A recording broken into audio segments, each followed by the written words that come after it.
by prayer, go by supplications, go by perseverance. So he said, pray with all kinds of prayer and supplications in perseverance. My brother, this is the way out.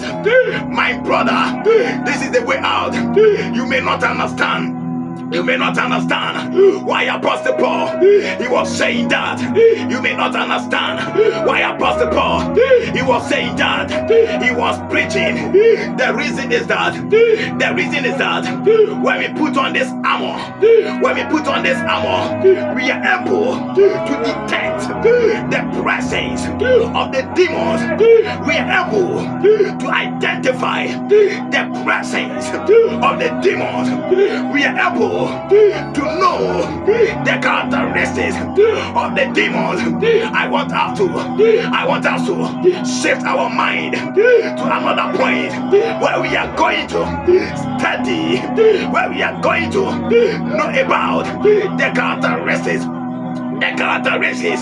of the demons, the characteristics, the whole characteristics of the demons.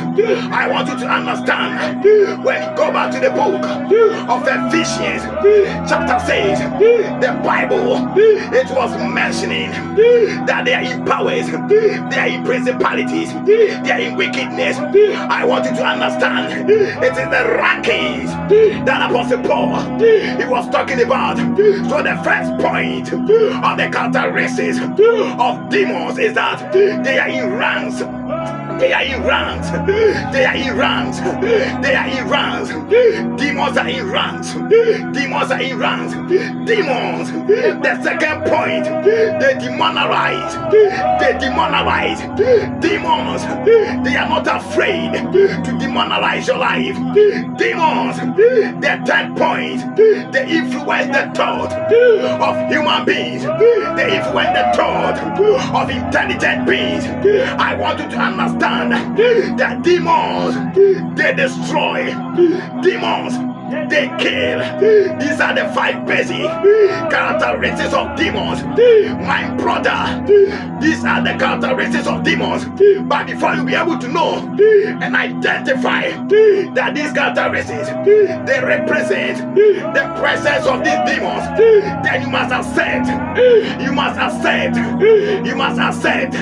the ideal of Paul that he was saying, put on the armor of God. Put on the armor of God. I want us to go back to the first point, that demons, they are in ranks, and come out with this point that if any time you want to deal with a particular demon, anytime, whenever you want to pray against a demon, you will not just stand up, and pray against. Some people, they pray against demons and they end up in destruction. Many believers, many men of God, a lot of people, they pray against demons and they bring problems, they bring issues into their own life. There is a reason. The reason is the ranking. Maybe you're ranking God. You are in class 2. The rank of that demon, he was in level 300 in God.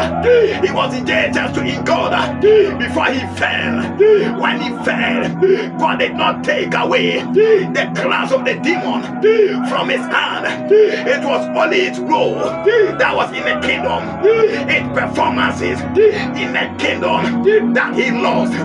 I want you to understand, whenever it enters your mind that there is a demon you want to deal against, there is a demon that you want to overcome, there is a way out. There is a way out. Compare your spiritual rank to the rank of that demon. Compare your spiritual growth to the growth of that demon. Compare your spiritual maturity in God to the maturity of that demon. Why am I saying this? Because in the spirit realm, as we deal with principles on the earth, the same also in the first set of the principles in the spirit realm. I want you to understand there are a number of instances in the Bible that testify it, that identify whatever I am saying, whatever I am saying, whatever I am saying. The Bible says in the book of Daniel. The Bible says in the book of Daniel, chapter 10, verse number 12 and 13. The Bible also says in the book of Zechariah, chapter 3, verse 1. I want us to consider these two cases. And also the Bible says in the book of Acts, chapter 19, verse 13. We are taking into consideration these three cases. These three cases, the book of Daniel, chapter 10, verse 12, verse 12 and 13. Please read it for us. Mavarako paratete, rete berekete.